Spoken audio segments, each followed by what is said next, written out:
So, did you watch Night Court yet? Did not. I did not. I am going to stream it after this. No, don't. Dude, it's It's stupid. one episode. It's one episode, right? It's bad, dude. Like I almost didn't make it through the first episode. I mean, No. I did it as a favor to Harry Stone, Yes, and R.I.P. to one of the greats. Yes, really. man, it was bad, dude. There's like two little funny parts in the entire thing, and the rest of the rest of the entire show is forced laughs and a laugh track that is not on cue. Wait, okay. John Larroquette, Melissa, they didn't. You got Melissa Rouse, you got John Larroquette. I mean, you got talent. And we have Leia, Have you noticed she squeals less when she wears headphones? right? Wouldn't that be nice? But it I'm seems also like wearing headphones. There we go. All right. All right, Leia. We got 30 minutes to do this. So say hi, say bye bye to Brian. Bye bye. bye bye, Princess Leia. All right, and if you want, you can go check it out on Facebook. I'm on everything upstairs too. All right, love you too, honey. Bye bye. Oh, bye bye. All right, and we have a Leia interruption before the intro cameo music. has been hit. Yes. Well, I guess with that's enough of the night court talk. Let's hit that intro music, shall we? Yes.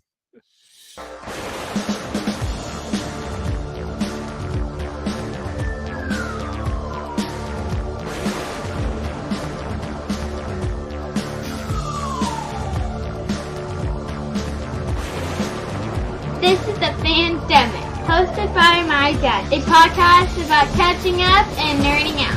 With anyone whose awesomeness levels rival mine. So level up your awesomeness and welcome to the Fandemic. Welcome to a Fandemic Quickie. This is the podcast about talking to different people that I may or may not know and see where we end up all in about 30 minutes or less. I'm the self-proclaimed Emperor of Awesome, Bradley Butin, and today I'm talking to the unverified twin of not just Shamar Moore in the nipples, but Dave Bautista in the head wrinkles and The Rock in the eyebrows.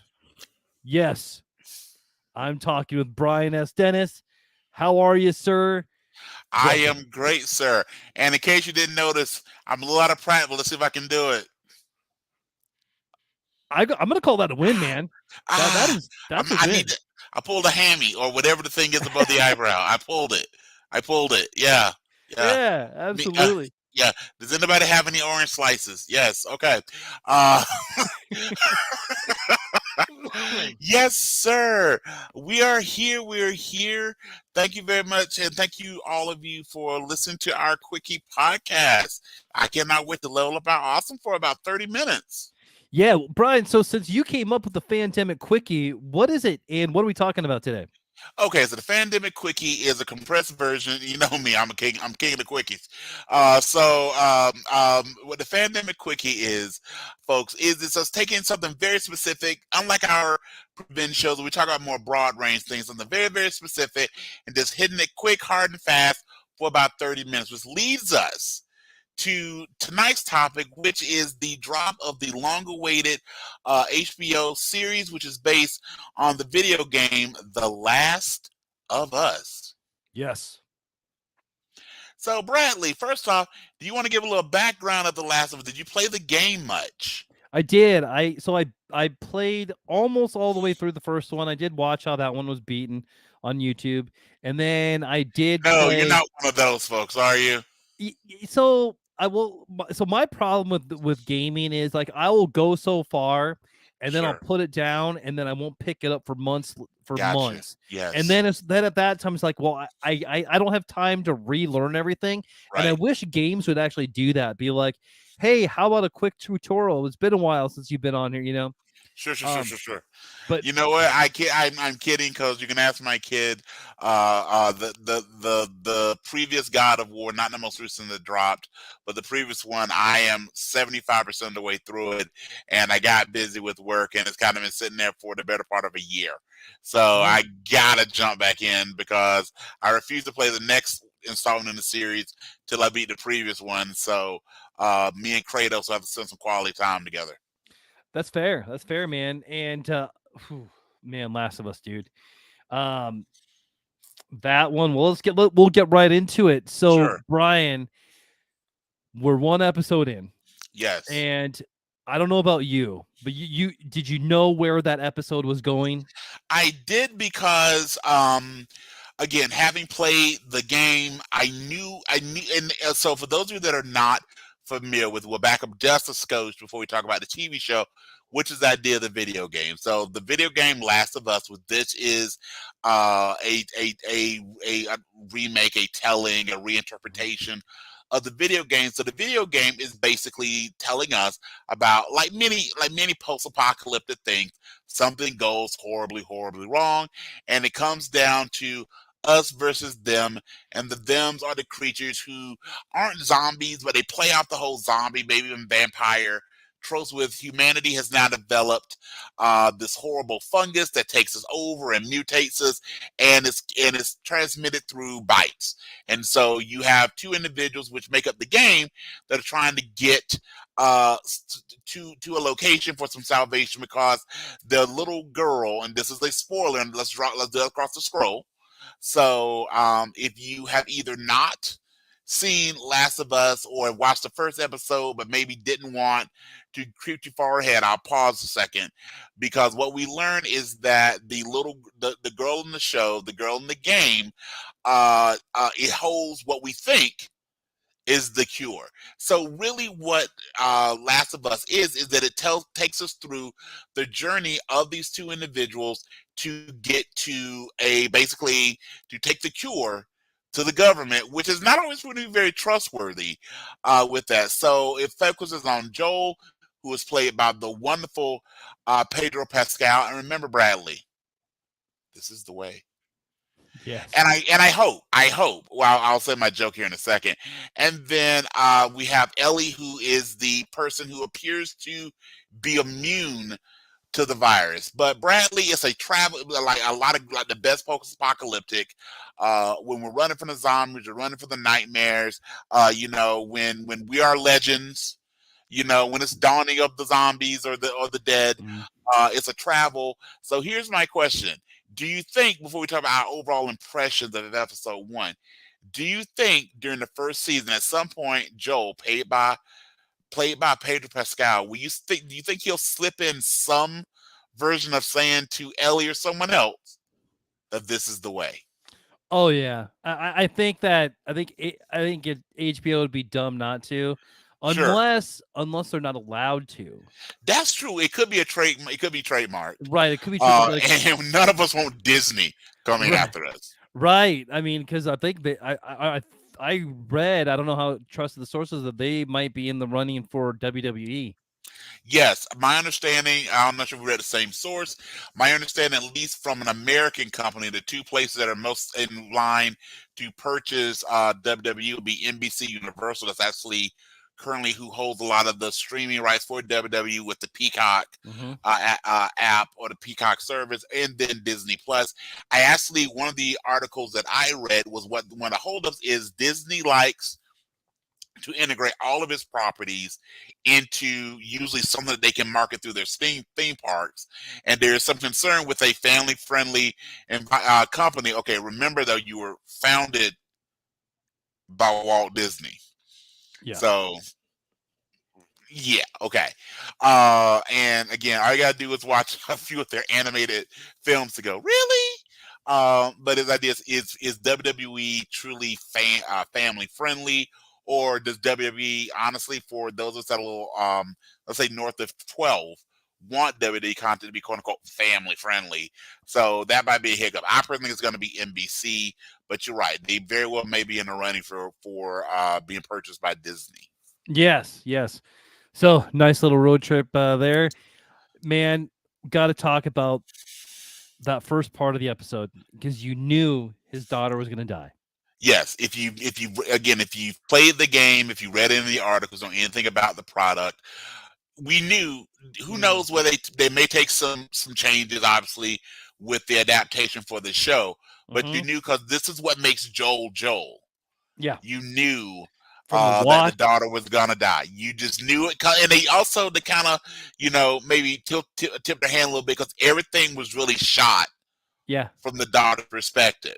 Yeah. It was Picking up shot the as if game. she's going to be the star. She's our protagonist. She's going to be the central most figure of this. And obviously, that lasted about 15, 20 minutes Mm-hmm. into episode 1. And we are both fathers. I don't have a daughter. I know you have multiple girls. What was it watching that scene? Because that was done so well. Dude, like it was like knowing. So it was like being in a car Hmm. and driving 60 miles an hour and knowing that you're gonna get in a car accident Sure. in the very, very near future, Sure. and there's nothing you could do about it. Like Yes. you're the Yes. passenger, you can't stop. You're on a bus, something. You can't stop Yes. this from There's nothing happening, you can do. and you know it's gonna happen, and all you can think of is like, oh, this is coming right out of the game. Yes. The young actress was fantastic, and Yes. I meant to write her name down, but I didn't. But you're amazing. It is Sarah. Nico Parker who played Yes. Sarah. And she was in A Wrinkle in Time. Yep. She's in a few other things, and hopefully she's in a lot more things because she was fantastic. Incredible. And I can tell you a little bit from even watching that. So I heard this from friends who had read the Game of Thrones books. That when Game of Thrones, because and again, pretty much, word for word in Game of Thrones, Ned Stark dies in Game of Thrones. So Ned is not long for the TV show, right? Yeah. So even knowing that it's coming, and me knowing that it's coming, it still was done so well because they didn't just jump to it, and they did a lot of the things to if no one has seen this, they did a lot of things that make you empathize and really feel for Sarah's character. Again, spoilers ahead, but they do remember that one scene where she goes into the drawer and gets the watch, and then like $60 or more than that, I think. But she gets a decent amount of money, and you go. My head went back to Eliza Dushku in True Lies, where she was robbing Arnold, where she's taking out Arnold's wallet, and I go, and so it made her. They gave you just a snip of her being like that kind of jerk kid. Like, what's she into? Oh my goodness, this guy's working hard. He's doing the best he can. They had a little baby Tiff before all this. And then you wind up seeing later on that night that, she had used the money to get his watch fixed. And fessed up to what she did. And she goes, but hey, you never do it for yourself. So, it's her way of kind of taking care of her dad, which again, they worked so hard to make you like her. They worked so hard. And again, Nico's strength was she portrayed Sarah as a very normal, but also like she didn't want to go and spend the afternoon with the elderly couple. But guess what? She did. Oh, And so she we all liked really it. liked and we all really liked her. And then it came. Then there it was. Yes.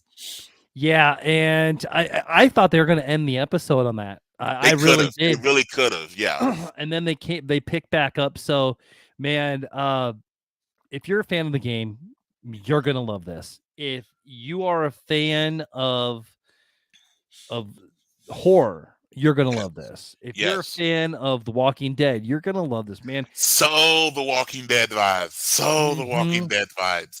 By the way, Bradley, did you scope, since the which we'll talk about what comes up next, the series takes a bit of a time jump, but pre-time jump, I love the fact that they had an actual like old school Nokia cell phone. That was Joel's or Pedro's phone, and I remember when I had that exact phone in that same case. So when it rang, like, oh my god, I remember because it would wrinkle and you couldn't ever get it straight. Like, it never looked as good as day one. Yeah, like if you get it, it's perfect. Those of you who've only ever had really nice, like fairly, symmetrical smartphones, you will never know the struggle of when the phones were rounder and it had a little antenna and the cases were kind of crap. And it really was just so you could hang it on your belt. We knew it wouldn't protect our phones. If you dropped your phone, you dropped your phone. All this, like, now you got all like the OtterBox, you can throw the thing through a wall and it keeps going. All that, yeah, the struggle's real. And so, just like, yeah, okay, yeah, And you notice again, by the way, for younger folks, you notice the only thing he could do on his phone was, guess what? Make a phone call. Yep. Like, so your cell was usually, it was just on the table. All you could do was make a phone call. Like, I don't want to talk to people that much. Yeah. Yeah, there was no So, texting. No, there was no. I remember the first time I could text, and I was like, "Oh my god!" But you had to like scroll through, hitting the number pad. Mhm. So that's why. So no one really texted because it would take you 12 minutes to write. What are you doing? So yeah, Right. or You had to hit the number yeah, like multiple times. yeah, and if you went too far, it was just okay. We're gonna stop being the old guys with a podcast now. But yeah, so we saw that, and then the series and the show, specifically episode 1, takes a 20-year time jump. So we went from it being 2000 and 2003 to how they're doing it present times now, and the Mhm. world has changed greatly. And greatly meaning not good. Yeah. You know, this is where if they had the old school 80s and 90s voiceover, you hear "in a world gone wrong." It has gone all Very the wrong. bad. Yes. Where the next time we see our buddy Joel, he is doing a little bit of waste disposal, if you will. Yeah. Yeah. What was that? Owl Cities, Fireflies. That was playing in that.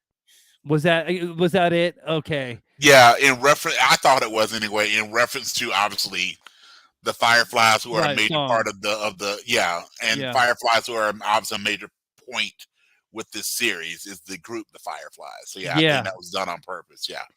Man, well done, man. HBO Max, you got something good on your hands. Keep it up. Yeah.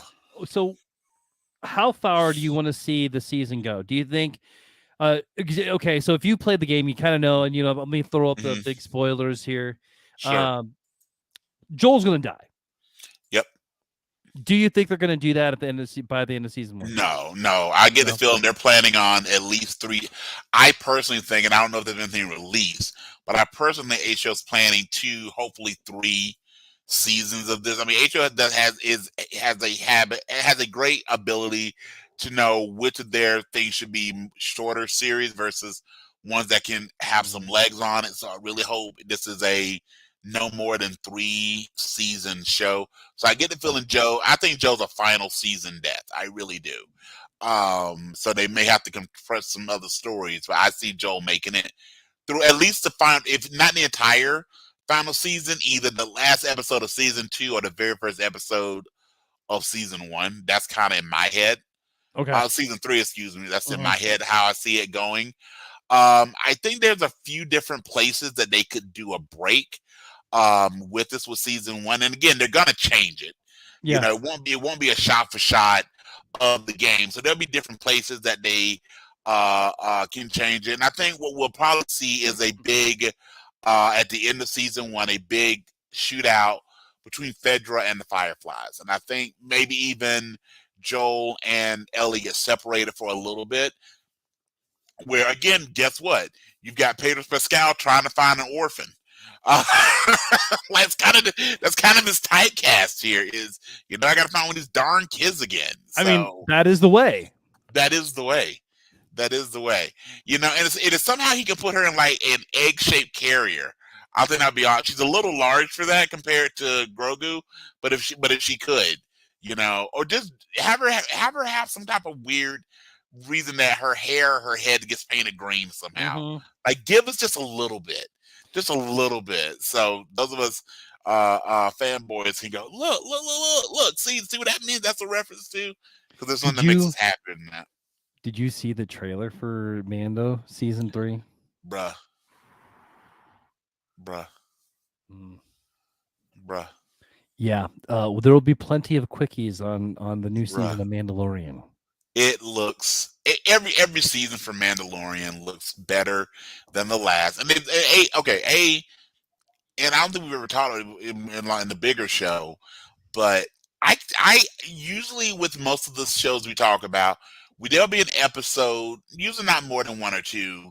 We're pretty loyal, but there'll be one or two episodes in the given season that will go, not its best episode. You Mhm. know, like that one was okay. You know, if I rewatch the season, I might skip that one or fast forward just a few points of it. But I Mhm. don't need to watch every minute of episode 4 or whatever.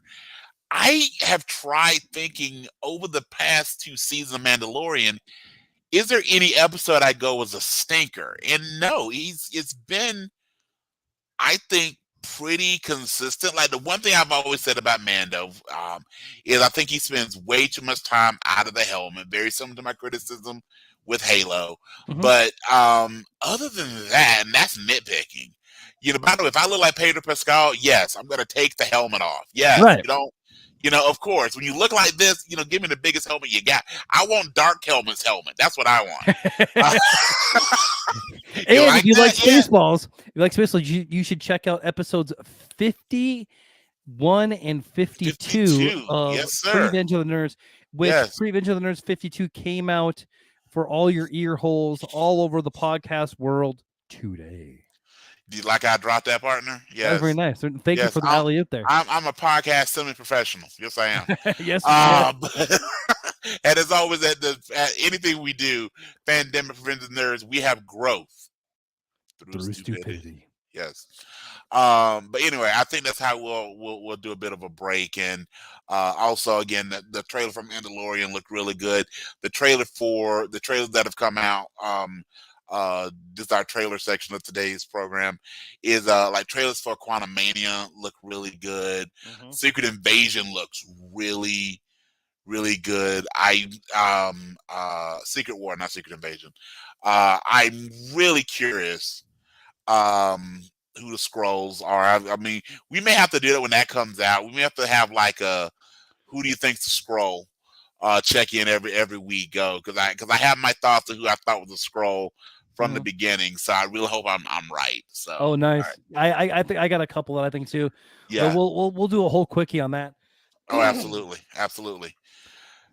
Sweet, man. I think that we hit all the main parts of oh, of The Last of Us episode I do 1. have I Yeah. have a question on episode 1, a couple actually, real quick.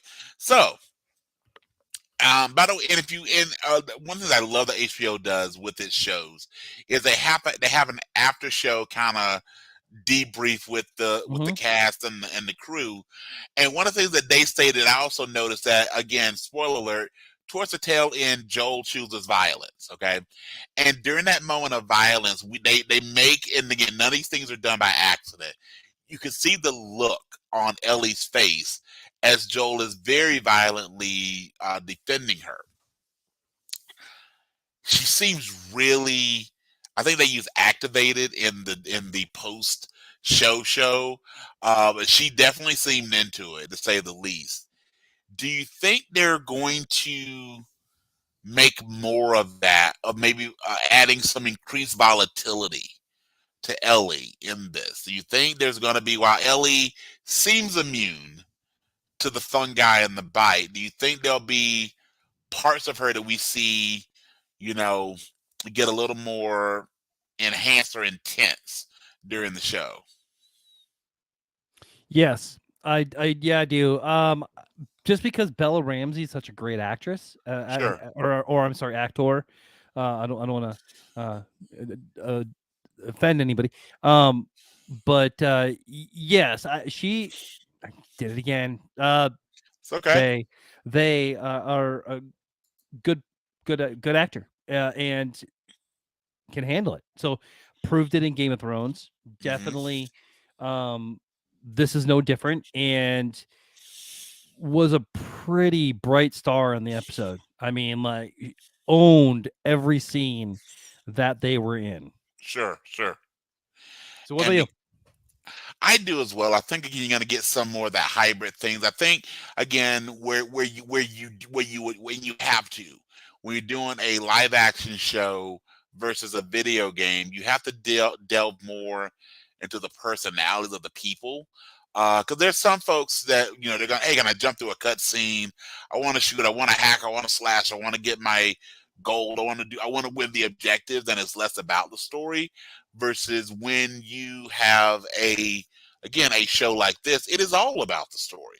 And you want to, because you can't just have, even, and again, it's funny you mentioned The Walking Dead. I've been binging The Walking Dead the last week and a half, and The Walking Dead definitely delves into the violence, but even that violence has to be mitigated by story. If not, it's just gore at that Yeah. point. So because of that, I think they're going to, and nature is also known to be a very character driven network with the shows. I think we're going to see much more delving into the Joel Ellie dynamic. Definitely, Tessa and their deal. But I do think we're going to start seeing someone that's been exposed to violence, someone who has survived violence, how that changes someone from such a very, very early age. So I definitely do that. But as always, Bradley, they shall find the way. Yes. So who was the best in the episode? So who do you give episode? Who wins the episode? That's tough. You know what? I got to give it to Nico. I got to get to Sarah. She was only in it for the first, again, maybe quarter or a little bit more of the show. She has been my favorite character so far. I think she stole episode 1. I would love it to have something to do with her flashbacks, dreams, something where this is not the last we see of Sarah or Nico. You know what? I concur. I was going to go with Pedro Pascal, but valid points. I would give it to Sarah as well. She wins episode 1 of The Last of Us, hands down. And because I have to be a negative contrarian, anybody that was who's your least favorite character going into this? I would say the cop that was that shot Sarah. Yeah. Because he was conflicted. He was like, just like in the game, he's like, I don't want to, but following or I mean, but and they made also, that. Bruh, I gave you Hydro. Like that's my thing too. Like, bro, Yeah. I hooked you up. Yeah, I hooked you up. Yeah. I'm also, because I know what happens. Again, follows the game. I'm not a big fan of Tommy. I don't know why, but Uncle Tommy and me just aren't quite eye to eye right now. Well, don't look him in the eyes. You'll get the penance stare. Nice. He was Ghost Rider. Yes, very good. Very good. Okay, sir. Every week we say who won the episode. You won this one. But before we close out, all right, we haven't done our Beardy yet. Scale of 1 to 5. As we know, scale 1, Dustin Diamond, prepubescent Dustin Diamond, which strangely is the same picture as post-pubescent Dustin Diamond. R.I.P. Yeah. Or Chris Stapleton. So that's from 1 to 5. What are you giving it? I'm gonna give it a 4. I'm gonna give it a 4 Beardy. So this is now. I'm gonna give it a Chris Stapleton at the movies watching a rom-com with his wife and popcorn stuck in the beard. Nice. I'm gonna give it 4 1/3, not even a quarter. 4 1/3. However, the only thing that have given him the full 5, the only thing that stopped this episode from being a full 5 would have been if we got a guest star of Chris Stapleton, and while Chris Stapleton won't sing in the episode, he reads your books. Yeah, I mean, I thought I knew what I wanted in my life. I want that in my I need Chris Stapleton to. Chris Stapleton is your hall sing. pass. Right now, you need to talk to the wife. Chris Stapleton is now your hall pass. Like, yes, look, I need you to read "Leveling Up My Awesome," Chris Stapleton. Honey, I just want. He's just gonna read to me. That's it. Oh, that is fantastic. Yeah, and even though you want us to stay, folks, I think we're gonna have to leave. So, finish us up, my friend. All right, you can tweet at me at Fandemic3, message me on Facebook at the Fandemic. Now active on TikTok. TikTok as well. Brian, where can we find you? I'm on Facebook, Brian Stephen Dennis on the Book of Faces. Feel free to give me a friend request, give me a like, give me a follow, and join in on the fun. Yes, and a like, follow, do all the things on YouTube, do all the things on the Twitch, clicking, all the button clicking that you can. If you want to support the show, there are several ways to do so. One, you can buy me a coffee at buymeacoffee.com/thefandemic, and Brian and I will for sure toast you with not water on the next episode. You can find us on absolutely. Patreon. It may be clear though. It may be clear. Most likely will be clear. Maybe a little bit of a brown color for me. Potentially. With lots of ice though. At least mine will have lots of ice. Yeah. Because Crown Peach is pretty yummy. Dude, hand to God. 2 huge bottles in my freezer right now. I don't know. I have some Crown Apple. If this is proof that we are truly brothers from another mother, you know, that I would, you know, I want to say I'd be proud for my dad to be your mom's one night stand. And you know what? I would be proud. I can't talk. I would be proud too. And before we finish this up, we know that during the one night stand, maybe they thought, you know, where would we put presents for the kids? And those presents for the kids would be in the shoebox under the bed. So podcast listeners, fans of the Nerdverse, always check under your parents' bed for the shoebox. For extra Sir, Christmas presents. get us out. Yes. And as always, do you boo-boo. Sir, take us home. All right. Find us on Patreon at patreon.com/PVOTN Fandemic. Become an episode assistant, an episode producer, a pre-venge producer like Stacy. Become part of the Council of the Nerds. Yes, you could be part of the con as well for starting at $5 a month. Or just go to PayPal or Venmo me at Bradley Butin. Share the show with someone you want to make a little more awesome. Don't forget to keep the conversation alive in the comments. And most importantly, don't forget to leave a 5-star review so other people can find us and level up their awesome as well. So, Brian, what's your words of wisdom for the day? Have growth. Well, first off, they find us. You will impart with them the gift that keeps on giving. You will help them have growth through stupidity. And as always, this has been one of the best parts, if not the very best part of my week. Thanks for leveling up your awesome with us. Remember, never give up, never surrender. And Goonies, never say die. We're all playing the same game in life, just on a different level. Thanks for catching up. You're welcome for leveling up your awesome. Live free or die empty. If you think about it, every time you feel stupid, you just got a little smarter. And squirrels' cheeks are their nut sacks. Have a great day. Or I'm sorry, bye-bye. Bye-bye.